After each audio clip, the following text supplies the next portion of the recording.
Well, hello, hello, hello. Welcome, everybody, once again to the Cosmic Show. I am your host, the Cosmic Marauder, and we are back with the breaking special report because I got something pretty cool from the Public Records Department from here in Albuquerque. But if you're confused as to why this is back on YouTube, it's because this is Albuquerque adjacent, New Mexico adjacent, and I'll just stay out of trouble in terms of things that could get me in trouble, my greater job and role, and etc. But anyways, we are here live covering the West Mesa murders along with my loyal co-host, Mars Bars. How's it going, Mars?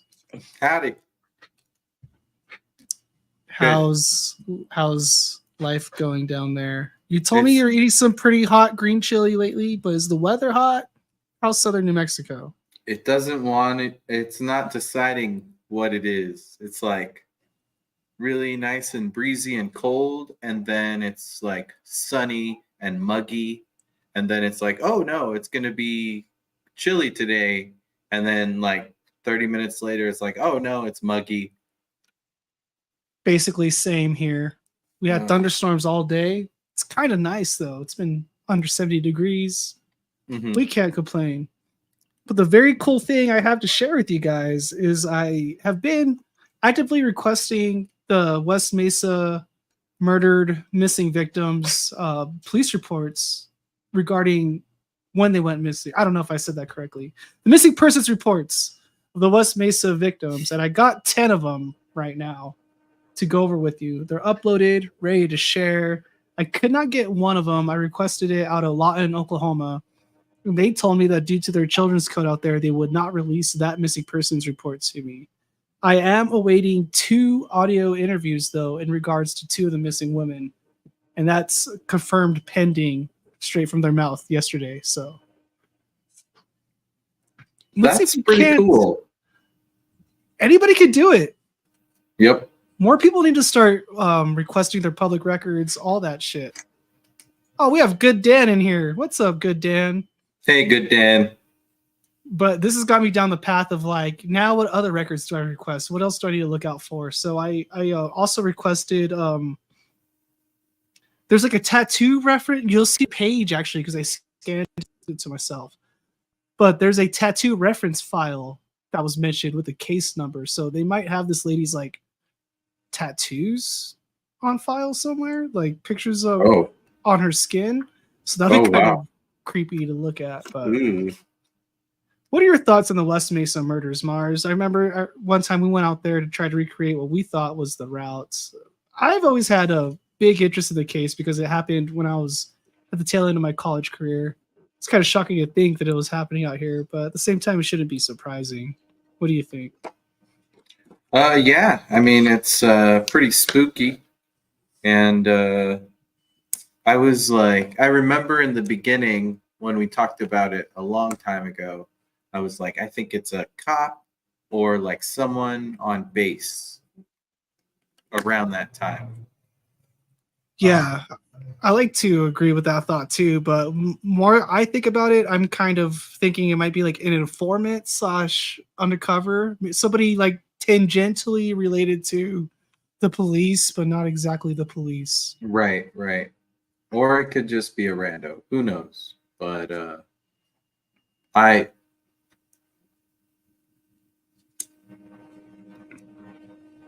just it being in New Mexico, I would say they probably have police or because for how fresh the graves were. Okay, sorry. What makes me think cop right away is because there wasn't enough evidence. Like when they dug them up, like there was no like. I mean, I guess they were old, but how old were they when they were found? Yeah. So the murders were alleged to have happened, actually taking place between 2002 and 2005 or 6. And they were found in 2009. So that's not long, like for a grave, like something. There should have been something left behind of the perpetrator, and it seems like they were very careful.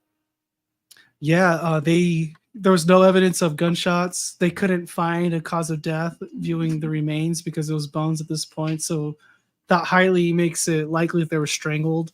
Right. Poisoned, drugged, overdosed. I think a distant second, but right. Strangulation probably a lot easier just to be completely disturbing about it. Mm-hmm.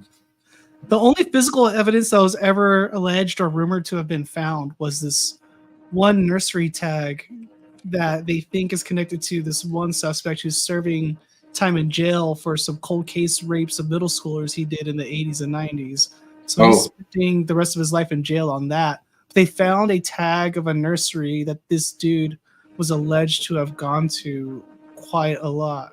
Wow. So that's like the only evidence, but at the same time, I'm not sure if that's. I think there's something to it because a little bit, because a lot of the victims were quite young.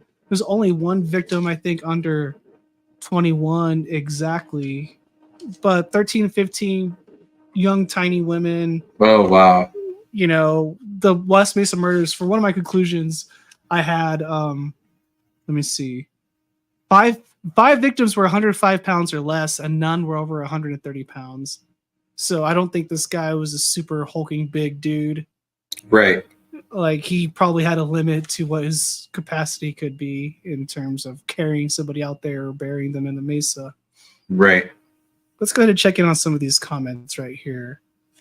I asked John Masick earlier before the show started, if he had any theories. He said, no, in fact, I'm unaware of them. It does ring a very dim bell, however. I'm in Denver, lived in Albuquerque 64 to 69. Oh, wow. The story, but yeah, it's changed so much in 50 years. Holy shit. OG Albuquerque. Yeah. How long has the story been public? And we talked about 2008, 2009, I think. Let me see. John says it sounds vaguely familiar. Gooden says maybe the killer moved on to greener pastures. Ivor said, I did it. Y'all caught me. So in addition to some other random videos tonight, we also have 2 videos with potentially connections to a suspect. But there's only 2 real suspects in my opinion. It might be one of these 2 dudes, but I think it's like a 70% chance we don't know who this is yet. I think that's why the police is appealing to the public. Let's go ahead and check out this video from 3 months ago, which is going to show. Oops, hold on. You can't hear that, can you? No. Good, perfect. I didn't share the screen yet. But yeah, the story's still public. They're still working it, and there's a reward now up to $100,000 leading to an arrest, guys. Oh, so wow. You got to help me get in on this. If you guys directly lead to a tip, I will cut you in on it if I end up calling it in before you do. But if I call it in before you do, it's all me, people. I'm sorry. Not that generous, but we'll see. We'll see what you guys got out there. Well, today is a very somber day in our city's history. It's been 15 years since bodies of 11 women and 1 unborn baby were discovered on Albuquerque's West Mesa. The search for whoever is responsible continues to this day. Since the initial... Oh, my God. Freaking internets. Let me drop down the quality on this just a little bit. There's also a lot of clouds in where both of us are at, so we'll see how the stream looks. What's up, user? Good to see you. We got the whole crew here almost.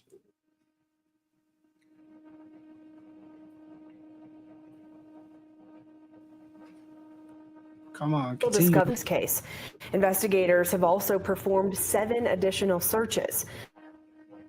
Police say they're still investigating, and they're once again asking anyone with information on this case, stoppers. Contact Crime Stoppers, guys. That video is 33 seconds long. Coincidence? Good dances. Good Dan says, could it be one of the officers from the DWI unit? Oh no, they're not that bad, guys. I don't know. I blame the attorneys in the state for that, and the city governance. Yeah. I think they're doing what they're asked to do. To be frank, I don't know. Do you blame the cops, Mars? I mean, It's pretty hard to say no to like a couple grand or whatever they were making. And not going to a hearing. You got to get out of a hearing and get paid a couple sweet. grand. Oh yeah, sweet. Yeah, I'll do that. Instantly. Like, I'm too busy for this shit. Yeah. All right. So I wanted to share with you guys next. And I think I will have to pause it periodically and talk over it because it is a movie trailer. But I'm super excited for the feature film based on the West Mesa murders. Are you guys ready? This is not a parody. This is a real trailer, what I'm about to show you. But The Boneyard is a real film coming out, and it has one of our all-time favorites starring in it. And I'm not even going to say anything else. I haven't seen this at all, so he's going to be stoked. It looks kind of good. Oh no. Is it Alex Stein? It looks really good. No. Oh. We can still hear, right? Yeah.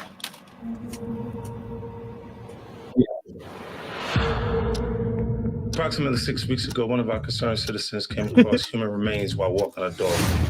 We discovered the remains of 11 women and one unborn. Is that 50? Oh, it's 50 Cent. No way. 50 Cent. I'm trying to 50 Cent or Diddy. But I'm glad it's 50. Oh man. We got our first major appearance. And it only gets better from here. You think he's the That's funny. You think he's the A side? Oh, just wait. One child. We never faced anything like this. They're sending in an expert. Chief Carter, I presume. Hope you had a good flight, Agent Patrick. I read your file. You've been looking for the boogeyman. Instead, focus on the regular. We got Mel back in the house. No way. As the mentor FBI No way. investigator. He's back, and he's not even directing this. He's back as an actor, and it's next month. I'm gonna cry. I'm crying. I knew you were crying inside. I just hide in plain sight. We put serial killers into 4 categories. First, you got your visionary. They hear voices, you know. Next, we got hedonistic. These are lust killers. After that, the power control oriented. But I don't think our guy has any of those. What a perfect role for him, the crackpot cop who's seen too much to come in and mentor the villains on what's happening. With the Hawaiian shirt on. Yeah, I love it. Oriented killer. He thinks he's making the world a better place.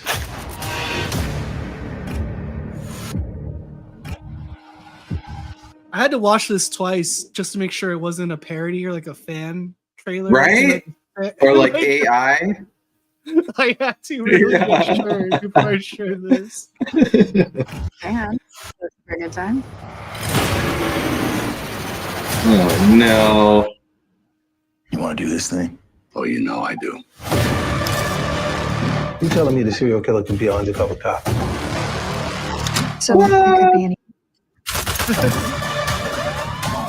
They're going to throw all the theories in on one. So people got to take great discretion when they watch this because they're going to make this into one big thing to tie up the movie. But a lot of theories are going to be at play in this one. When I looked into his eyes were dead.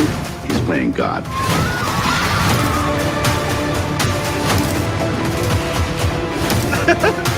No one can get through life without pain.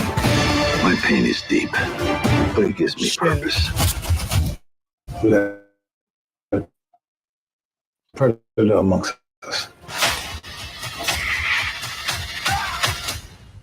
The bone collector. Dun, dun, dun. Yeah, I'm ecstatic. It looks like it's actually going to be a decent movie. I'm gonna watch that. Yeah, I haven't heard anything really about that. They don't do bad movies typically, but that they're usually 16,000 views. Indie films. All right, so it's on digital and on demand July 2nd, and in theaters July 5th. So that's a movie theater movie for me. Nice. It's probably going to get pretty busy out here in Albuquerque. If it's going to sell out anywhere, it's going to sell out in Albuquerque. Right? User says, I'll be the first Western movie I watch in a decade. Is that a Western? I mean, Yeah. pretty close. Yeah. It's on the edges. Man, that's funny. All right, you guys. You ready to view some missing persons reports? I'm very excited and not excited. I have some notes on here, and just so everybody knows, like, what I learned right away is missing persons reports aren't really that detailed. There's a couple in here of some details, but these are going to go kind of quick. So we'll go through maybe like 3 or 4 of these, and then we'll go back and watch another clip on a suspect, and then come back to the missing persons reports. Do it. The first one is actually going to be the most interesting one. So let's go ahead and present the screen here. Everybody's commenting really quick, though. The movie's got people a buzz, I think. Oh, okay. User says, only because Mel Gibson's in it. And he says, no memeing from Western media, only because Mel Gibson's in it. Good point. And 50 Cent is conservative. He's not a liberal dude. Ivor says, there's been some fantastic Westerns lately. Oh, yeah? What? Name a couple. Yeah. I really don't know. He says, better than Disney comic book cartoons. Yeah, well, that's why I don't go to the theaters, because that's all that's happening at the theaters. They're all trans and shit now. Yep. It's very disturbing. I want to see Joker 2. No, you don't. It's going to be a musical. What? You know that? Yeah. You didn't know this? Lady Gaga and Joaquin Phoenix are going to sing for 2.5 hours. I'm not joking. No way. Yes, way. I don't believe you. Ivor says Hell or High Water. I haven't seen that yet. I've seen Wind River. That was a fucking crazy movie. Okay. That was based on true stories too, but they blended like 3 or 4 cases into that one. Oh, okay. But it's a terrifying story. It's about a murder on an Indian reservation, basically. Yeesh. And those who wish me dead. All right. That's good for now. Thank you. Actually appreciated that. Let's get to our missing persons report, shall we? So the first one we're going to view is by Jane Barella. She's the mother of the victim, Jamie Barella, who's the youngest victim of the West Mesa murders. And her daughter went missing with her cousin, who I think, how old was she? Was 26 at the time, and she was 15. They're at a family function. They left to go somewhere else in the war zone. They were never seen again. Oh, man.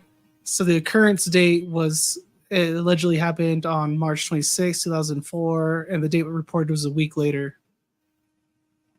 So we'll just scroll through here. Jamie Barella was 15, born in 88, 5'4", 90 pounds when she went missing. The size of these ladies is going to be something that's going to be a recurring factor for at least 5 or 6 of them. All very small for the most part. The gang affiliation, possible Sodeno. So that's like the only real lead I have in terms of an organization. I always thought that shit was kind of fake growing up in Carlsbad. Like there was fake Sodenos, but I don't know. Are gangs like this known for trafficking Mars? Do you know anything about that? Or I was just going to say, or just prostitution in general? No, or I was going to be like, maybe this was gang activity before you said this.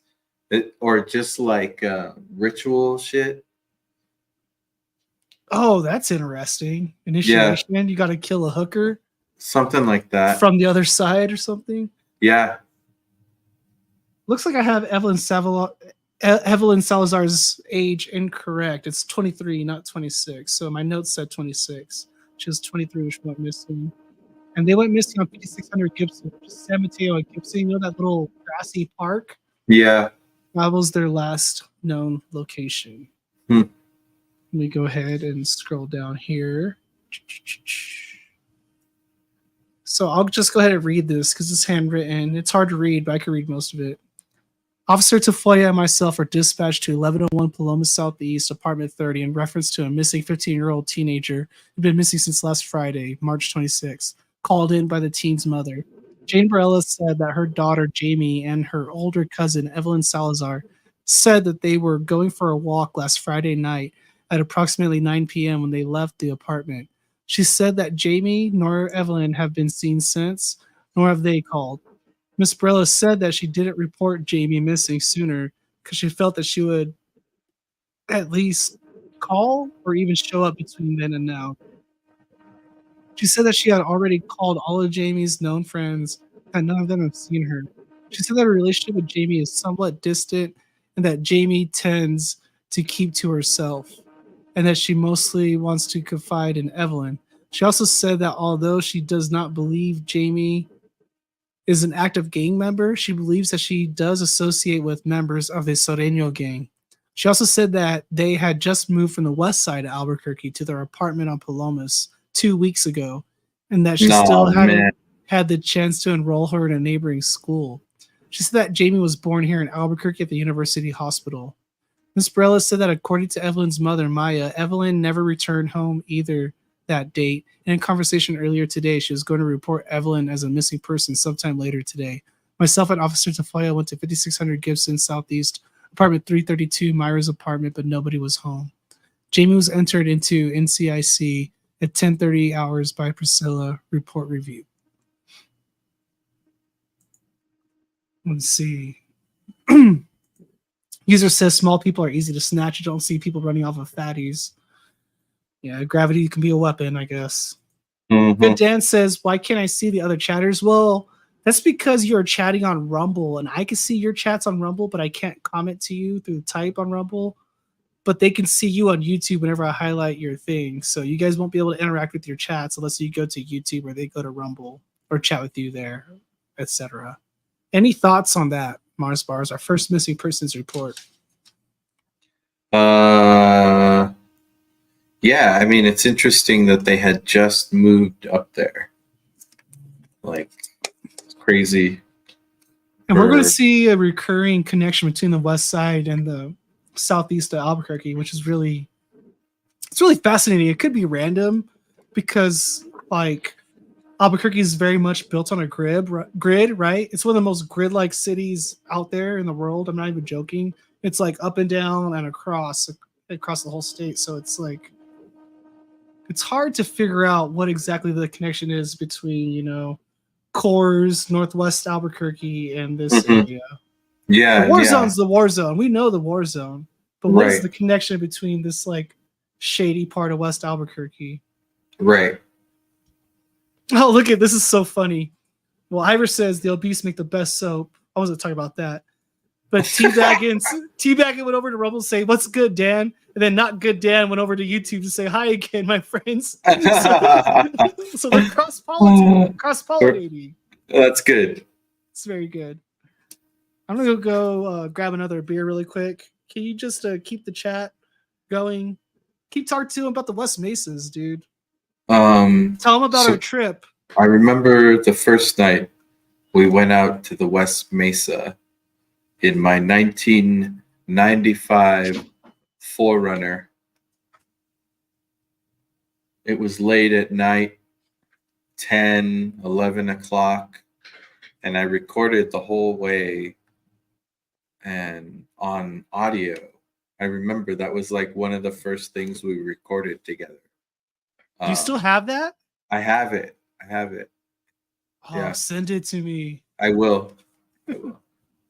I think it's like an hour and a half or like 2 hours or a while, because it took a while to drive there, and then we were like there, and then I think we recorded on the way back too. Like, was it on the Tascam? Yeah, I have it. Oh, yes. I have it. Oh man, next episode we're going to do a follow-up whenever I get those other documents with the audio. Okay. So that'd be perfect to try to. Yeah, I could probably find it. I wonder if I could even run it through AI to get like clips of it if it's that long, or what I would do. Yeah, I mean, bookmark it. Yeah, just like make a list of the cues to go to. Exactly. It's so funny. How long ago did we do that?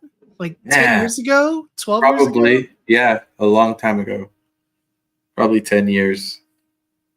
Which house were we at? We were at the apartment on Yale. No, I don't think so. Actually, no, it wasn't 10 years. It was like 5 years ago. 7 to 8, maybe 7 years ago. That's hilarious. Yeah. Not so good. Dan says, would you ever do a deep dive on Sissy Hypno and its ties to crypto and feds? What is that? What I don't is even know. Sissy Hypno? I don't even This know what the sounds hell like it is. a bait and switch thing. Like, oh yeah, I'm gonna go type in Sissy Hypno into Google, and then it'll be like, I don't know, Somebody getting railed at Antifa something abuse. terrifying. Yeah. Ivor says, I stay at the Motel 6 on Coors. I hope you don't. Don't I hope that's a joke. stay there. Do you travel through town and stay there? That's hilarious. He's stalking you. He's a crazy person. All right, let's get to Evelyn Salazar. She was 23, 5'1", 125 pounds. No known tattoos. So most of these women had tattoos. 3 of them were scarred significantly. So I was wondering if there's like a weird like, Wow. does that indicate possible like torture or like threats or like what does that mean? Like one of the girls, the oldest one, Cinnamon Elks, we'll get to later. I think she's a key player in this somehow, but she was quote heavily scarred, like on the back of her leg, her shoulders, her face. Wow. Some of them has scars on their throats. Dang. It's crazy. I'm like, that sounds like gang activity. Yeah, it does. All right, here we go. I cut you. It's like blood in, blood out. Shit. All right, here we go. Evelyn Salazar, 5600 Gibson, apartment 332. And just in case like friends and family of the victims are watching, I know that it's a very sensitive thing. And I'm sorry at any humor that's made on this show. It's not made at the expense of anybody. It's more of a gallows thing. It is so dark, but hopefully we can actually literally try to solve some shit. It's a hope and a prayer out here, but we'll see. So see here it says 26. But in the last report, it said 23. So that's why you got to really look at these reports and compare them against each other. I think she was 10 years older than her then. Because she was born in 78. Other girl, 88. Okay. She's 26. She's 15. That makes sense. Let's clarify that on the record at least. Let's go ahead and see what else here. Nothing else really notable other than, you know, brown-haired, brown-eyed, 5'1", 125-pound Hispanic woman. Right. And they're sisters, right? Cousins. Cousins. Okay. Yeah. Let's see. Listed person has failed to return home since listed dates and times. Ms. Salazar reported by phone that her daughter has failed to return home after leaving on 4/2/2004 at 19:30 hours. The daughter was said to be in the company of a cousin that also has not been seen. Ms. Salazar believes this is out of character for her daughter. That's all. That's all there is on that one. Right. So I'm saying those ones suck. Although it is interesting that they both went missing, so the person was handling 2 people at one time. I mean, even if one of them was younger. I think that does imply that there were several people involved, though. Like it strongly suggests. Okay. Yeah, there was, right? Because how does one person take care of 2? Unless one, like they're both in the sex trade, right? Potentially, or alleged to be to drugs and prostitution. What if one was just there to be like keeping watch or something, took care of the youngest one, Right. took care of right. the older one after? I don't know. Right. I don't think it's as simple as a John targeting a prostitute, though. What do you think of that theory? I don't think it's a John. Like, I think maybe like lured there under the guise of that, or maybe it was like double duty, right? Like I said, informant / John or something like that. Right. I don't think it was a straight John, though. Right. Right. Yeah, I mean, just for the lack of evidence, I would say. Like, it's too many people to be going out there and burying without like a mistake being made and like something else other than the, what was it you said, like a nursery tag? Right. We'll talk about that guy shortly too. Although it is the desert up out there, so like a lot of shit could have just been blown away or deteriorated by the sun and evaporated. Like, This guy is mentioning David Parker Ray, and I think that's one of the Toy Box killers. oh, No, okay. couldn't have been him. He died in 2002. Ah, He was also hella old by then too, so definitely not him. mm-hmm. Toolbox Killer, though, I don't even like covering that one because that one is like one of the most sadistic things you could come across, in my opinion. That's a bad one. Yeah, I forgot about it on purpose.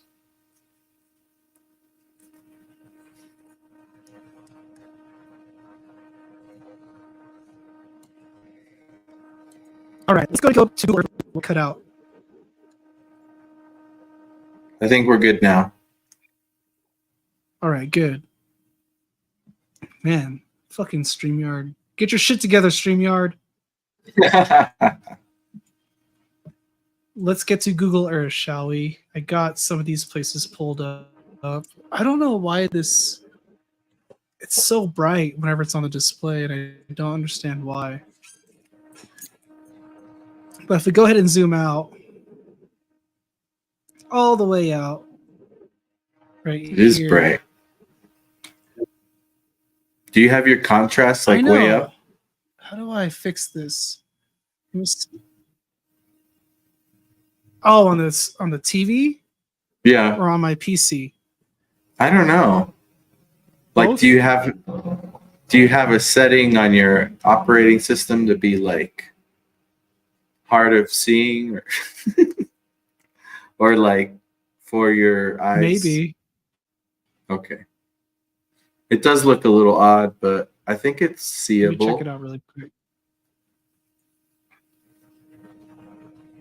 Let's see, Or it dynamic looks almost lighting. like a negative.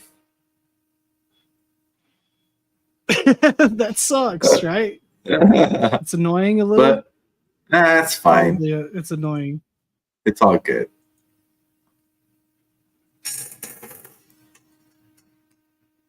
Does that do anything better? That's the night light setting is off. No. Or It's not refresh. better. Can you refresh? I can.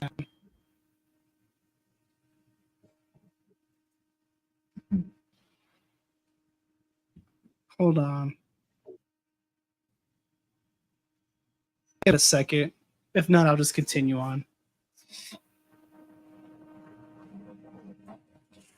Need to calibrate my shit. It's all That's good. the main thing.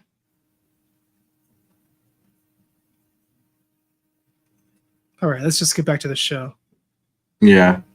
Google Earth from fake space, presented by Werner von Braun. Oh wait, what the fuck? There it comes. Did it just wipe my project? It wiped my There. project, dude. No way. No, it's gone, bro. It didn't save. Yeah, it didn't save. Wait, hold on. You must have saved it, didn't you? Hold on. Oh, okay. I thought I did last night.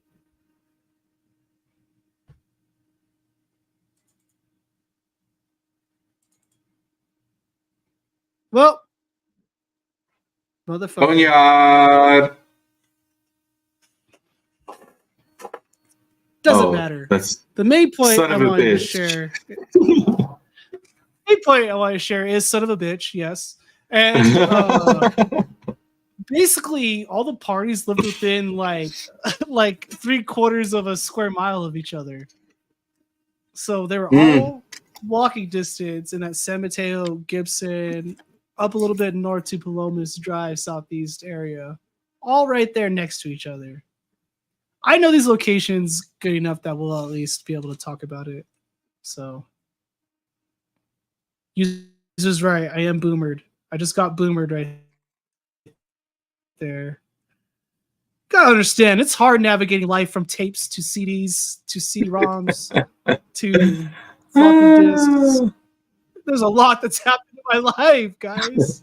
You guys are even older than me watching. What do y'all have to? What are you talking shit for?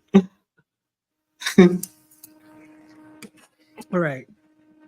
Let's get to the next missing person. Victoria Chavez, reported by Mary Gutierrez.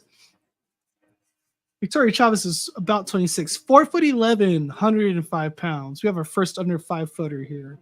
Tattoo and a throat scar. Very interesting. She was missing 1 year before she was reported. Damn. So there's always whatever happened to Victoria or Mary? Wait, which one is it? Mary's the mom. Oh, the okay. daughter's Victoria. Yeah. That's going to be a common theme, though. A lot of these women were not seen for long periods of time That's before they finally decided to call them in. And they just got used to them being addicted to drugs. They're like, yeah, I just lost contact with her. We don't get along anymore. They're out there on the streets, all that shit. But tattoo on right leg, on marked scars and tattoos section. Known drug user and prostitute, scar on throat. Let's get to the actual missing persons report. Miss Gutierrez calls to report her daughter as missing. Miss Gutierrez stated that she has not seen or heard from her daughter in about a year. Is concerned for her welfare. She advised she is on probation and is a known drug user and prostitute. That's it. That's all we got on that one. That was reported in 2005. I think we got to get into a suspect video, shall we? Go ahead and switch it up for a second. If you guys are out there watching, please give this stream a thumbs up, whether it's on Rumble or YouTube. Make sure you share it on platforms such as X, Instagram. I don't like Facebook, but I mean, there's not many options, so share it wherever you can. I don't really care. Let's watch our first suspect video, number 1, Joseph Blee. This guy, I think, is a decent contender. I think he's potentially a stronger contender than the next guy we'll watch in a few more minutes after we do some more reports. But here's the 6-minute video. Does APD have a suspect of the West Mesa murders? This is the nursery tag dude. Sunday marks 5 years since the first bone was discovered in What's the up, West Dick Mesa Niffing? serial killer's burial ground. Police would eventually find the bodies Frontier of legend. 7 women out there. But have they ever found the killer? Tonight, on special assignment, News 13's Kim Holland reveals new evidence in this case, new details about the investigation, and a look at who sources say are the prime suspects. The crime scene has been abandoned. Family members of the women found buried out here wonder if the case has too. It's been really kind of disappointing that Oh, that's the dad hasn't been kept on one of up these more. cases coming up. 11 women, one of whom was pregnant, were killed and buried near 118th and Dennis Chavez in Albuquerque's West Mesa. On February 2nd, 2009, police started unearthing the skeletons. Then, one by one, over almost a year, we learned the victims' names. We also learned that drug addiction had driven most of them to shadowy lives of prostitution on East Central. Their deaths, police say, the work of a serial killer. The massive investigation drew national attention. Stand by and action. The largest crime scene in America. Albuquerque police announced a $100,000 reward. In April of 2009, the digging came to a stop, with police leaving open the possibility more victims may be out there. By July of that year, the suspect list had narrowed to 5 or fewer. But as time went on, the tips slowed. The trail appeared to go cold. 5 years later, where does the case stand now? Do you guys have a lead suspect in this? Do you, in your gut, know who did this? Commander Anthony Montano is among the new set of eyes overseeing the investigation. He says detectives from the Cold Case Unit and others are going back over the 1,000 tips they've received over the past 5 years, with a suspect list Montano says now includes more than a dozen names. Does that mean the case has gone cold, that police are further away from solving it? It's definitely More than a dozen names. That's pretty vague. I wonder if you can get the tips. No. Can you You think? Can you request for the tips, like all of the 1,000 tips that they just mentioned? I gotta call Crime Stoppers. Are you doing a Crime Stoppers commercial? No, I'm just saying they have all these tips. It'd be interesting to read those. I know, right? It would. That'd be a lot of work, but it'd probably be pretty quick. Yeah, I'm sure they're short. Maybe not, though.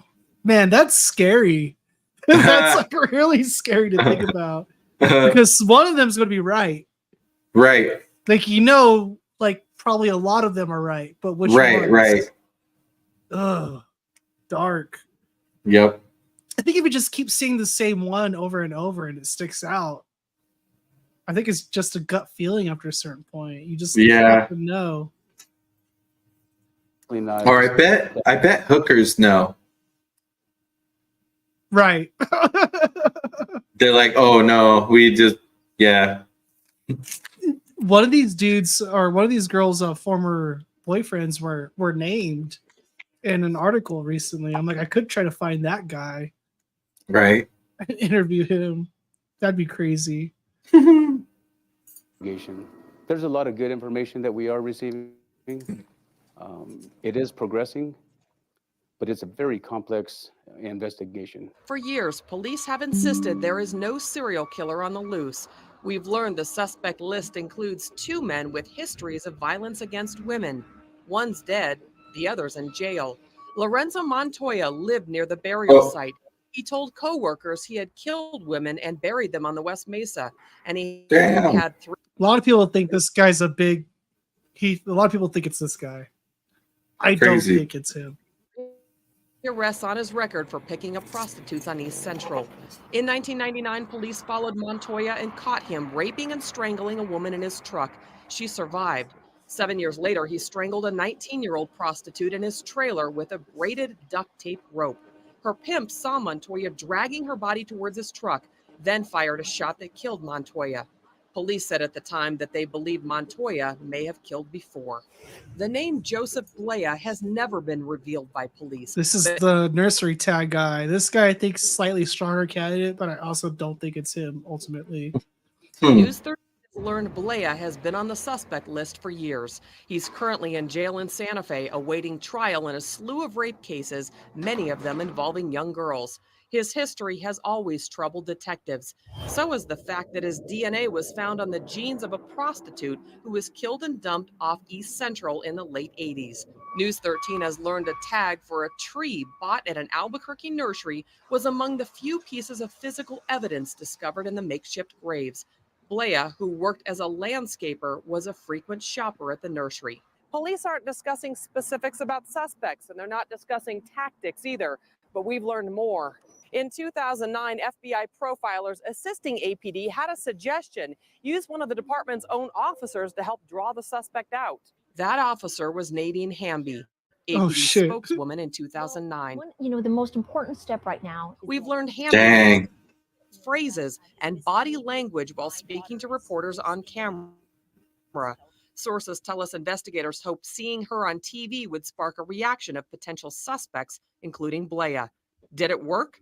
We asked Commander Montano. He said he didn't know. We have surprisingly a lot more than I think people realize, but we're trying to be very diligent with what we have and how we actually process that. Police say releasing too much information about the case could hinder the investigation, but some of the victims' relatives have lost patience, and they say they've been frozen out by police and not kept updated. Absolutely not. Today's the first day I've heard from him in 5 years.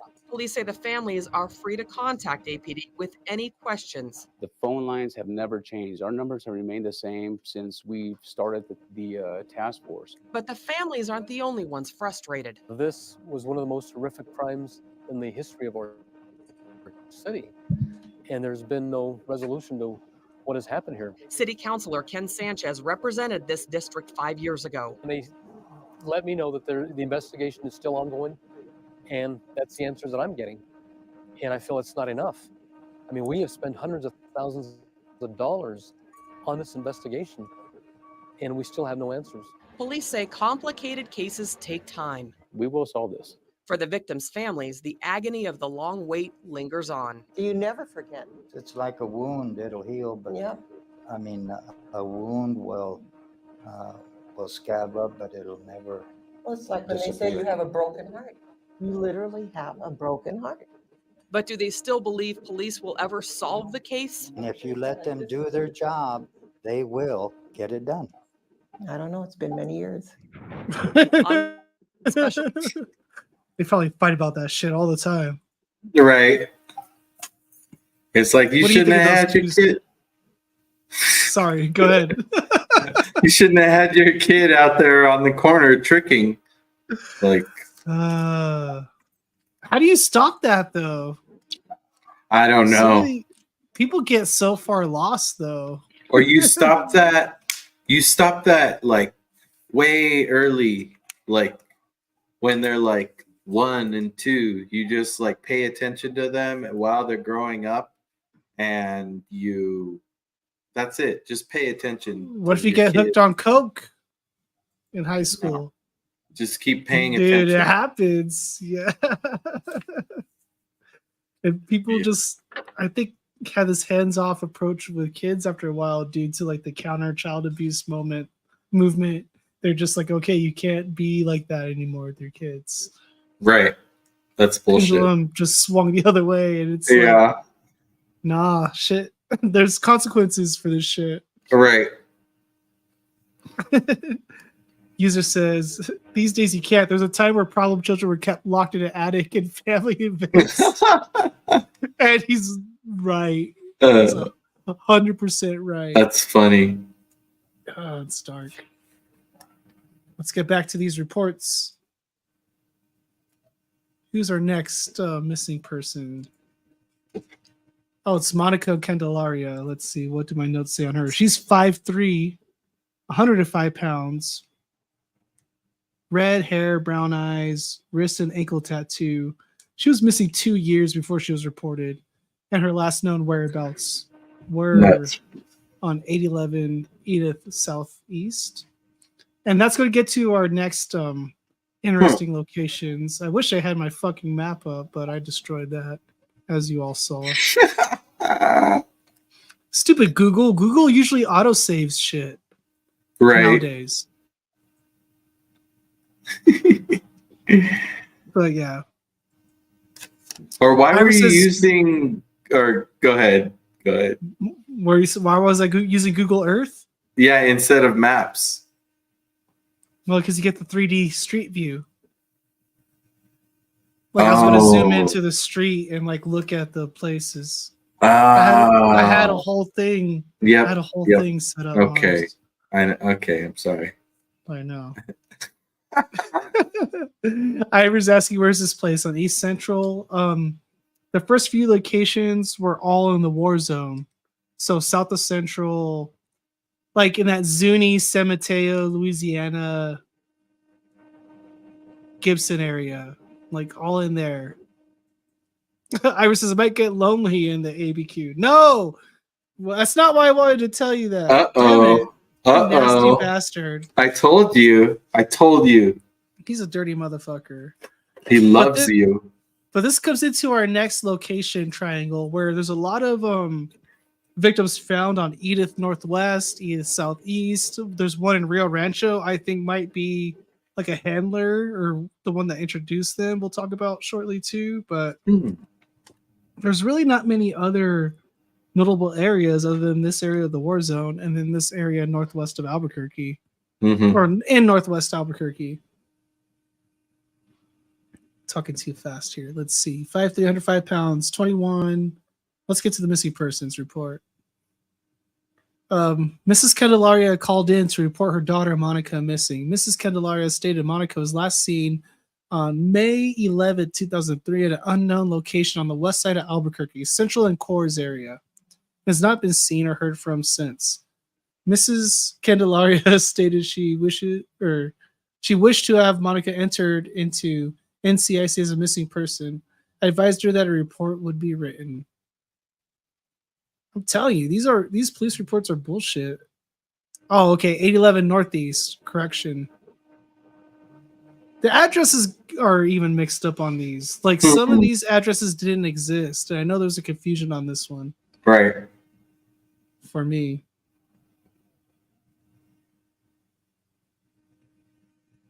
Now we're starting to get into the typewritten era of police reports, as you can see. Right. Can't believe they handwrite that shit still. All right, this is just a correction. We don't need to read that. Here's at 901 Edith Boulevard, Northwest Virginia, Cloven. Let's see, what do I have written here? She was missing only 4 months before it was reported. So getting a little bit better. Getting a little bit better here. Yep. 5'2", 115 pounds, tattoo and an appendix scar. Eee. On both sides, it says. What does that mean, appendix scars on both sides? You only have one appendix. Hmm. Does that make sense? Or does that mean like on either side of... Oh, like front and back, maybe? Oh. I don't know. That's Creepy. weird. I always thought removing the appendix was a psyop. I think so too. You could probably fix that if you wanted to. It's like, oh, just cut it out like your dick. Like the foreskin on your dick. Just chop off your dick. It's like, no, thank you, dude. I know you guys mess up chopping off baby dicks, okay? Right? Ira says it might have ruptured. But like I said, maybe that's a psyop. Oh, well, maybe that's why it's on both sides, because they're ruptured. Okay, that might be a good point. Mm. Mr. Cloven called to report a missing person from the listed address. Mr. Cloven stated that his daughter has been missing. Mr. Cloven stated they have contacted family members and that no one has seen her. Like I said, so much lack of detail. Now let's get to what I think is the second most interesting missing persons probably of the night. This report is Cinnamon Elks. The most interesting one I thought was our first one, Jamie Barella and Evelyn Salazar. Do you agree on that? That was the one with the most detail. Yeah. So Cinnamon Elks, she was 32 when she went missing. And I thought it was very interesting on the map. What I wanted to show you is that she was she lived in the wealthiest house of any of these individuals. She was like sharing a house with somebody. Now they might have been into shady shit, but she had a male roommate. And this 10404 Madrina Court Northwest is a pretty nice place. And you're like, why are these criminals randomly hanging out up here very near Rio Rancho? They're the furthest north, or her address is the furthest north of anybody's on the list. She was missing 4 months. No tattoos, but right here you see under Mark Scars tattoos description, scars on calf, scar on shoulder / left, second belly button where feeding tube was the result of an accident. Good grief. No other details on that. So the reporting party was Art Johnson, born in 1956. So he was significantly older than her. That's 16 years older, if I math correctly. Very interesting already, but there's also a decent description, I think, here. Or is that it? No. I guess not. I found more information somewhere else, I thought. Mr. Johnson called to report a missing person with listed address. Mr. Johnson stated that Mrs. Elks was his former roommate. Mr. Johnson stated that she has not been seen since August. Mr. Johnson stated that he has been in contact with her mother and friends and no one has seen or talked to her. I think she was at least, 6 years older than most of the women. The next oldest one is Doreen Marquez, we'll talk about next, and Veronica Romero, but there's a few victims, 28 to 32, then the rest are like 26 or under. The youngest 15. After that, you go to 21 or 22. I don't know. I do not know what's going on. Mm-mm. Do you think they're targeted more for the like social affiliations, the physical descriptions? I think it's, well, probably them being small, but I think also like just it's easy to get. I mean, not that I've ever picked one up, but it's easy to get a prostitute into your car, right? I don't know. I mean, I Probably. would think if they're just they're trying to out there trying to make money, and you're a guy and you roll up and you don't look initially like threatening, they're gonna be okay to get in your car. Yeah, that's a weird world. Yeah. I hated strangers as a kid. Like this could never like doing anything like this is so foreign to me, but I feel the risk part of people's brains is just so warped by whatever traumas or whatever Right. lifestyle they live. Right. Or whatever drug is like fueling their motivation to make that much money or Right. Oh, Doreen Marquez. This was a very interesting missing persons report. She was 5'1", 130 pounds. She had tattoos. She was missing 1 year and 2 months before this report was filed, but the first victim to have children that were alive at the time. Oh, so I wow. thought that was of note. She has a tattoo of a deck of cards on one of her ankles, unknown side, and was a drug user. Very mysterious report. Miss Sanchez reported her cousin missing. Miss Sanchez advised Doreen was last seen taking her son to school, the Calvary Christian Academy on Lead, October 2003. Miss Sanchez and her family are concerned. They have not heard from Doreen after she left her 10 and 8-year-old daughters with Doreen's dad in Roswell and never returned. What? Yeah. Last seen dropping off her kids at school. Must have been in the morning. That's a weird one. Took her kids to Roswell beforehand for some reason. Like she was expected maybe work over the weekend, right? And come back and get them maybe. And then just never came back. Yeah, but why did it take them so long to report her missing if she was not like a street person? I know. Why didn't the dad report it? Yeah. That's pretty bizarre too. Maybe he was just like, it's better this way. Like, fuck it. Like, I don't know where mom's at. Like, we'll let her family call it in or something. Also, my other question was like, how sure are they that the list is correct? What do you mean of how many people are? Of that these women are the women that they found.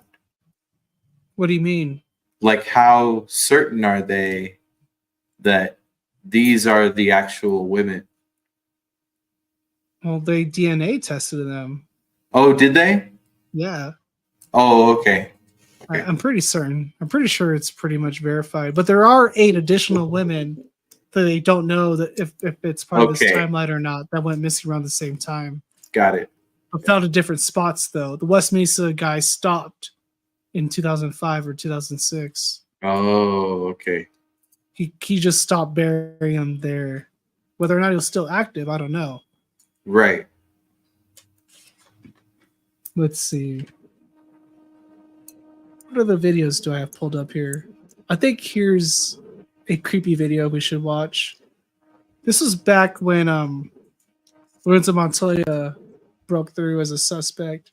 And they released these photos that were in his possession. Oh. Let's check this out. It's only a minute long. Police continue to investigate the notorious West Mesa murders today, releasing pictures of 2 women who could help them solve this case. We've tried to keep things really tight-lipped, try to preserve the integrity of the investigation as much as possible, and it's just not leading us anywhere. So let's release some things and see if we can't generate the waters flowing again. Police want you to take a good look at these two women. The photos of the women were found on a homemade sex tape belonging to Lorenzo Montoya. Police say these women could provide solid evidence connecting him or clearing him of the crime. Everyone says that Montoya and Blair are the premier suspects. It's not an unfair assessment, but there's still another 6 or 7 men out there who we haven't been able to clear officially. Montoya was shot and killed in 2006 by a prostitute's boyfriend after Montoya strangled her in his home. 3 years later, the bodies of 11 women and a fetus were found buried near 118th Street in Dennis Chavez. Police say all of them had gone missing before Montoya was killed. All right. Nothing new there, but those photos were news once upon a time. I don't think they're ever going to solve this shit. Forever mystery? Yeah. What would be crazy is that, like, if like they stumbled on another mass burial site, would be. Oh, they will. Nuts. Yeah. If the dude's still out there. Think about all the undeveloped land around. It's like they're barely doing it. Yeah, they only got there because they had like the neighborhoods had finally expanded that far, right? And then they started digging around. Or did someone find it like that? Somebody found it on a walk.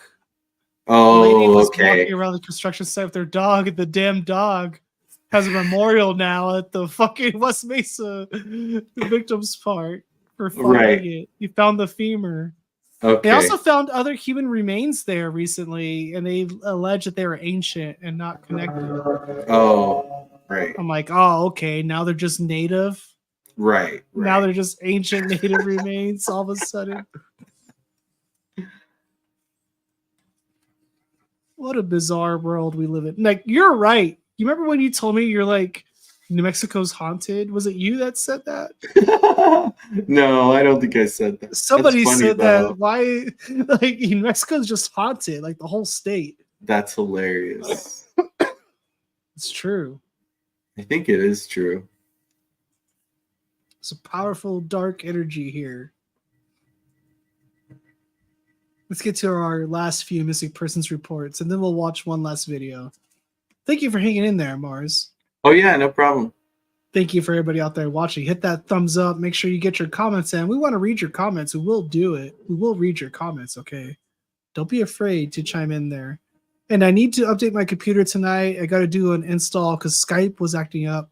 Or I'd be shouting out the open lines, okay? But in the meantime, go ahead and call the lines and leave a message about the show.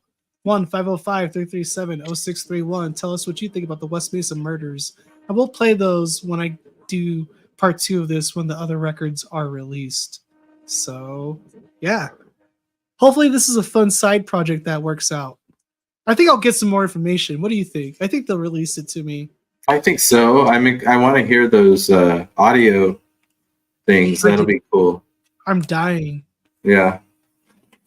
And I think one of those recordings is in regards to this person, Julianne Cindy Nieto. I think she is one of the ones that's being requested for the evidence department. She was 5'1", 85 pounds. Tattoo on her chest.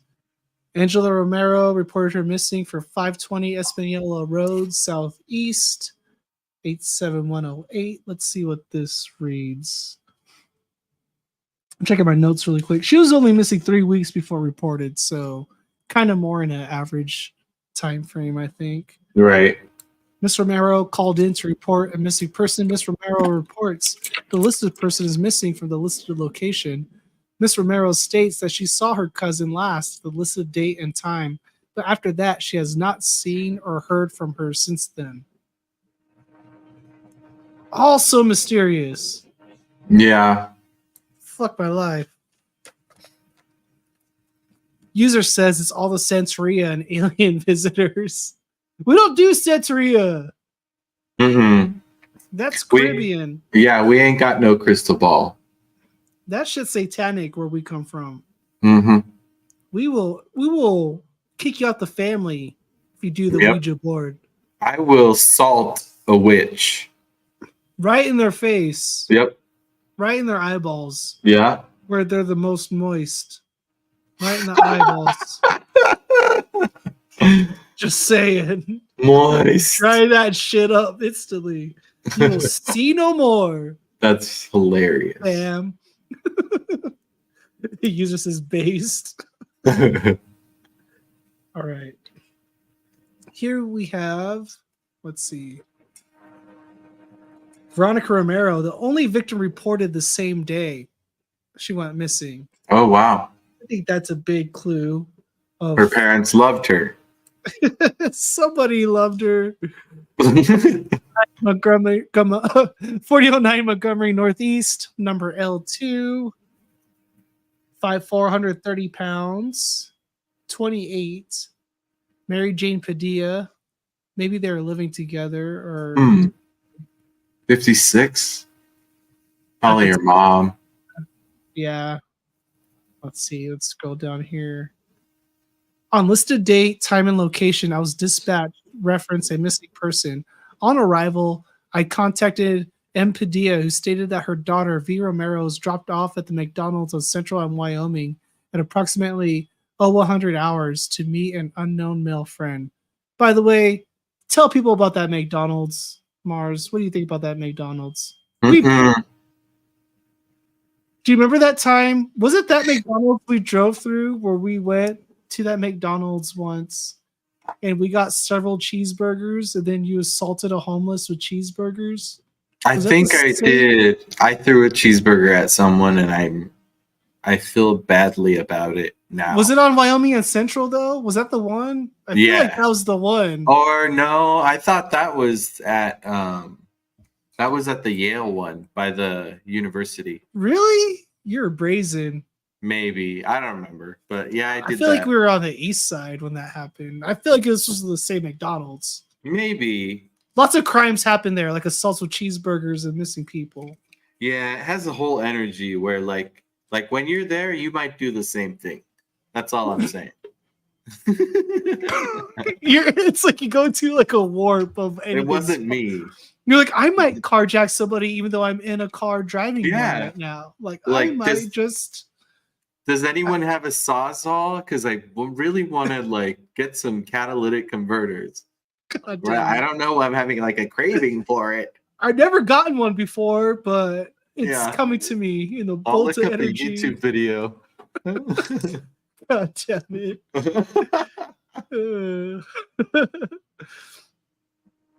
User says, that's where you think women are moist, huh? I don't know. Mars, tell him. You have a kid, so you have to know where women are moist. Oh, I have no idea anymore. I forgot. Actually. Ivor says McDonald's got expensive as fuck. He's just focusing on McDonald's right now. No free refills. He's hungry. Mars, toss her cheeseburgers, forcefully feeding the homeless. Eat it. I still don't understand what a Sawzall is. It saws everything. All. Oh, saws all. It saws all. So it's like an electronic hacksaw, probably. Yes. It goes like that. And then you just cut anything. Oh, Lord. I just used normal woodshop tools growing up. I didn't learn Sawzalls. Right. You have like a hand crank drill you used back in like. Well, I feel safer using that. I feel safer. Oh, man. Is that wrong? Is that wrong? You're a pansy. All right, here we go. V. Romero hasn't been heard from since. M. Padilla advised me that V. Romero may have a drug and alcohol problem, and she suffers from seizures due to the substances. An attempt to locate was broadcast for Romero and was entered into NCIC. Oh, it's a reciprocating saw. I know what that is, Mars. Why did you just say it like normal? Because that's too long to say. That's what they taught us in Woods. Woods. It's called Woods. You saw it. You saw with it, and it saws with you. It's see me saw it. Alrighty. Let's get to our last missing persons report in our last video, okay? Go ahead and give a shout out to your things. Do a commercial for the old post or something right now. I'll be right back. Oh, okay. Hey, if you're ever down in southern New Mexico, Alamogordo, New Mexico, on the other side of this black curtain right here behind me, hold on. Over here, there's a whole 10,000 square foot used items store, or they call it an antique store. But there's a bunch of items back there to buy if you're driving through Alamogordo, USA. So come on down, peek through the curtain right there, and I'll be like, oh, hey, I've never seen you before in my life. So what's the deal with that building next door with the banner on it? Is that like your building too with the sales on it, or is that a different building? Or do you just No, that's our building. You just do that to like, is that like fake advertising? Or are you really like on clearance? Well, some stuff is on clearance. Okay.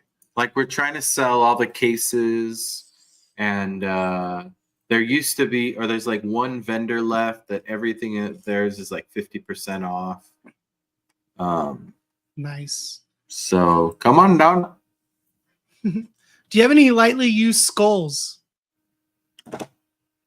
No. Sorry, user. He says No. Oh, you know what? Oh, wait. What kind of skull? Like I have a warthog skull, or not a warthog. It's a boar. Boar skull. There you go, user. He has a boar skull. I do. See? You're like the Indiana Jones of Alamogordo. I make dreams come true. You have the Holy Grail somewhere in there and you don't even know. No. Oh, the Shroud of Turin. You got to go to the Shroud of Turin Museum, guys, out there. Oh, yeah. They changed the locations, but you can still go see them there at the mall right now. So this is the records request I'm waiting for. It's the 04-45780 supplemental info added to indicate tattoo information. And then I don't have it, though. So I need that shit. This victim is our last one to talk about. Gina Valdez, 22, 5'1", 100 pounds, brown hair, brown eyes, tattoos. She was missing for about 5 months from 2807 Truman Street. And I believe, dude, my coworker says this was her friend growing up. One of her friends. What? Yeah, like the kids. Like not the mom, but like this was the mom of one of her friends. Oh, okay. Went missing. So that's pretty sad to think about. But we saw Dan Valdez in that video. Tattoos, left ankle, right wrist, uses drugs. Mr. Valdez advised his daughter is homeless and last saw Gina 9/22/04. Mr. Valdez said she usually comes around to borrow money, but he has not heard from her and is concerned about her welfare. Gina does not have a vehicle that he knows of. All right.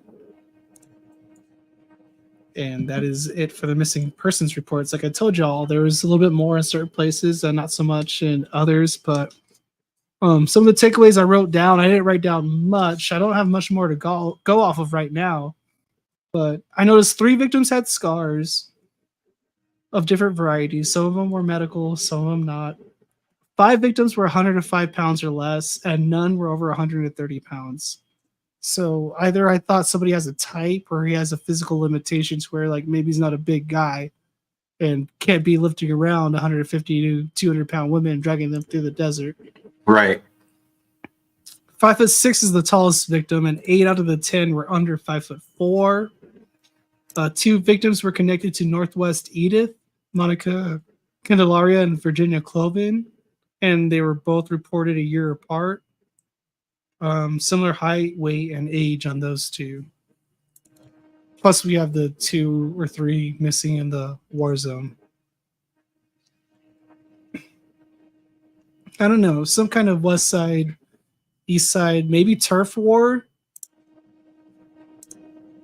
Maybe could they see all that. knew each other. Maybe they all were working for the same pimp. Maybe they were all working for pimps that were fighting with each other. Mm-hmm. Maybe they were snitching on pimps. Like, rumored to be snitching on pimps and murderers. I don't know. Yeah. Cartel? Sedeno cartel? Maybe. I don't know. It doesn't strike cartel to me. I think it'd be more brutal, like obvious torture. Yeah. I don't see any motive there, really. Or this Unless seems people were more. snitching. Yeah, maybe. I mean, it doesn't say whether or not any of these women had like police records. No, but I could do that next time. I could look up their police records at a Mexico case lookup. Mm-hmm. I could actually literally do that. It would just take a lot of work. That's a good lead, Mars. That shit's public. Anybody who's charged with a crime in New Mexico, you go to New Mexico case lookup and you can find it. If you ever are dating somebody and you're unsure, just type their fucking name in there. Let's go to the last video. This is Duke City Case Files, episode 6, West Mesa case. This is from a few years ago. They do these like short little podcast YouTube things once in a while.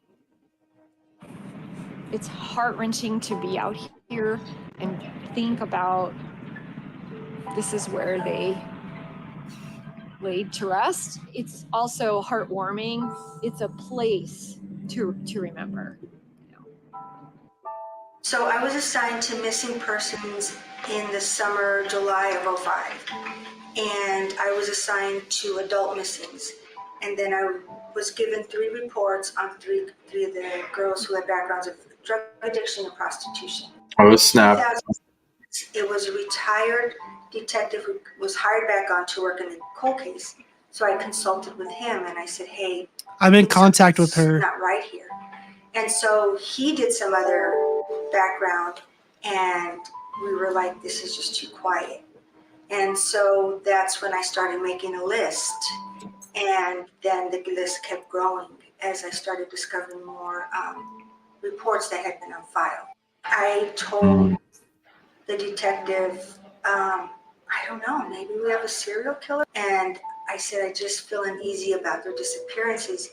And we would just put up intel on suspects that could be, linked to picking up prostitutes. It was truckers. It was just intel from all over. FBI would give us flyers. Everything about them was similar. I mean, each one has their unique story to them and their background, but they all hung out in the same area rather. A lot of them did time together. And again, a lot of them were friends. The ones that were found here, we still have a couple girls that went missing prior to. We don't know if they're related. The chances are they're related. But as far as who was found on the West Coast, 2003, 2004 girls. So there's 2 girls in 2003 and 9 in 2004. Well, anytime a bone was found, say out on the Mesa or some remote area, homicide, they were well aware of all the girls that were missing. They would get a hold of me and say, hey, they found human remains or a bone, but it could take several months or years to find DNA. So I was approached on, I think it was February 2nd, that a femur had been found. And then I said, okay, well, let me know if you get results back or when you do. And then 2 days later, I was told that the first identification had been made and it was Victoria Chavez. And I remember saying, here we go. And so that's when I just thought that this is the beginning of finding the girls that have been missing. I think it was just confirmation of, the effort. And it's been a team effort, of all the work of trying to find them and trying to find answers. But then it's the reality of we're here now and we're finding them. And then, of course, that led to having to let the families know. She was tiny, small, very petite. Good mom. She liked to cook. She liked to sew. She enjoyed being around her sister all the time, and she loved being around her son. She went missing in 2004. I just want find out who did this to her and why. I just want it to be over because I'm living in the shadows because I'm always afraid of everything. If anybody out there knows what happened, let them know. Give us the piece we're looking for. So our job is to find the missing pieces. And so if we can focus on these girls were loved, each one has a unique story. Their parents want answers. The other parents need their girls back. So instead of the focus sometimes being on, oh, it's the high risk lifestyle, how about we focus on the person that's perpetrating them? This is somebody who had access to the women. This is somebody who was very comfortable with the place that he buried the girls, had concealment. It's somebody who prays, who's out there, who's a predator. They know that a lot of times if the girls aren't reported missing right away, they know they're very vulnerable because they're addicted to their drug and they're desperate to make their money. And so it's somebody who takes advantage of that. I would like to reach out to the girls that were working during that time. Was it someone they remember? Yep. In the area, do they remember a vehicle? Did they experience anything? Were they able to get away from somebody in a situation that was going bad? Were they victims? You know, I think those tips, sometimes people hold onto tips for a long time, and I think that would be important to reach out to somebody if they have information. We're hoping that information will lead to also finding the next set of girls. You know, but somebody always knows something, and we're hoping that that person, maybe after all these years, will reach out. I think it's important for people to know that of all the remains that were found here, that there were no injuries that the Office of Medical Investigator or the forensic anthropologist could identify. For example, these women weren't shot. There was no evidence that they were shot and killed, or blunt force trauma, that kind of thing. And so this complicates the case and makes it a little harder to solve because we don't have these clear indicators of what actually caused their deaths. I don't want these cases to be forgotten. Again, there's still 8 girls that are missing. All right, I need to write these down really quick so I could request these. We got Anna Vigil, Felipe Gonzalez. I guess Felipe is a man and woman's name. Oh, Felipa. That makes more sense. Oh no! I'm sorry, I just read it incorrectly. I didn't know. Chantel Waits. They must release these to me too. They will release these. If they gave me the last ones, they'll give me these ones. Right. Nina Herron, Vanessa Reed. Man, we can make this into a giant series. I know, it's kind of crazy how many directions there are to go. I think these 8 could provide some clarification though. If you just approach it from like these are connected rather than like the other skeptical way, I don't know. Right. Like I have the freedom to run with shit. They don't. Right. I know that sounds crazy to say too, but Anna Peebles is interesting. She used to work at Flying Star at downtown. Then she started prostituting herself out. Oh wow. Working there. She was last seen there, I believe. I know it's very important to be able to try to find them because they may give us answers to the girls found in the West Mesa. It's difficult because life goes on, and it's important that we don't forget what happened here. And it's important that when we see, again, normal life going on, that if somebody is out here doing construction, if they see something new, if they find new bones, if they find something suspicious, that they let us know. You know, this is really important for the families, for the investigators, but this is really important for Albuquerque. You don't want no other parent to go through this again. Jordan said, Mars, you're not responsible for any of these, are you? Pretty slick to be on this podcast. It's funny that I graduated high school in 03 and I moved to Albuquerque in 06. Oh, So, shit. I moved to Albuquerque in 06 also. Yeah. User says, this is like that case where a guy was dumping them off on a parkway on the beach. Ugh. And Ivor says, I got hit with the diarrhea while mowing. Sad face emoji. That's the kind of comment you can expect on a very serious stream. Mm-hmm. Fucking Ivor. What were you saying? Oh, I don't remember now. I lost it. Something about Ivor's diarrhea. Damn it. Let's continue. Finish the video. If there's even any more commentary, it's just going to be piano music. Any information regarding the whereabouts of these women or information on the case, please call 505-768-2450 or Crime Stoppers at 505-8443-STOP. Or you can let me know, and then we'll go split that 100K reward, eh? Mm-hmm. Oh, Ivor made it to the toilet in time, he told us. Oh, good grief. Oh, Dildo Beach. I think he meant Gilgo Beach. I don't know. Our chat's an animal. Like, I try to do serious things, and no, I just get derailed sometimes. Anyway, final thoughts, biggest leads. What was the most interesting thing you learned about the West Mesa murders? Still not much. I mean, I kind of forgot that they were all prostitutes. Really?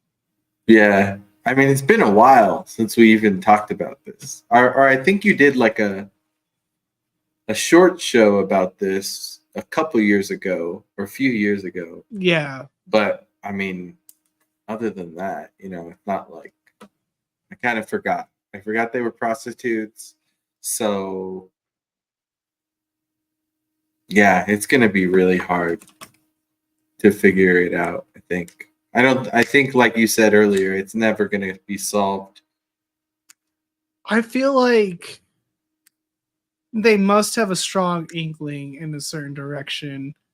And right. I wonder what they're withholding from the public, because they've been kind of forthright lately, but not this whole time. So I wonder if whoever's involved is like retired for the department, whoever knows something. Like, I just wonder if something tells me that there's an APD kind of connection to all this. Like I said, like, I don't think it's necessarily an officer involved, but I think that there has to be some kind of police beat officer that knows something that they're not saying, maybe. Right. Or that an informant took care of something on behalf of an officer. Could be. That's what I lean towards. Or gang. I mean, gang is pretty easy. Yeah. But for like 11 or 12 prostitutes to go missing, that's like a significant amount in one area. Like, I know there's like lots of them, but how many prostitutes do you think there are in a few blocks in Albuquerque? Like, it can't be more than a couple hundred, right? Yeah. Like, I want to hear the lore. Like, that's why I'm like, I want to talk to the prostitutes, because I'm sure at the time they were like, whoa, there's like a spike in like chicks just being gone. Like, they are gone. And prostitutes will be talking to somebody. They must be like reporting this to the cops that are working them on the undercovers. Right. Why didn't they do anything? Yeah. Right? Like, if they're talking, like if they are as chatty as everybody thinks they are, that means that the undercover cops that were working that beats picked it up along the way also. But what did they do with that information? Yeah. Or they found something they don't want to come out. Exactly. Yeah. I think the most interesting things I took note of, and I even said them already, but how much the physical descriptions align, but just tell me if I'm wrong. Like, even for Mexican women, like 105 pounds is pretty damn small, right? That's like abnormally Yeah. small. Like that, though, they seem targeted. If nobody else is targeted, they definitely seem to be targeted because that's a really tiny, like, either you have like a tiny girl fetish, or maybe like you graduated from middle schoolers to prostitutes, like Joseph Blee. Yeah, I think this person definitely has a type. Definitely. I mean, that's the most obvious thing, I think. And user says, "What if it was a cop?" There you go. I think we got to leave it on there. Let's go ahead and sign off for the evening. Cosmic Rodder here with Mars Bars. Last words. Enjoy. Enjoy. Have a good afternoon, and yep, that's it. All right, guys. Tomorrow, expect some shorts to be uploaded throughout the Flaming Lips concert because I'm going to go see them at Revel. And at the end of the night or the next day, I'll have like some kind of compilation. I'm not going to try to record too much during this. I just want to enjoy this one. So, a couple of quick short videos regarding the Flaming Lips, and see y'all later. Thanks, Jordan. He says great show. Good night, everybody.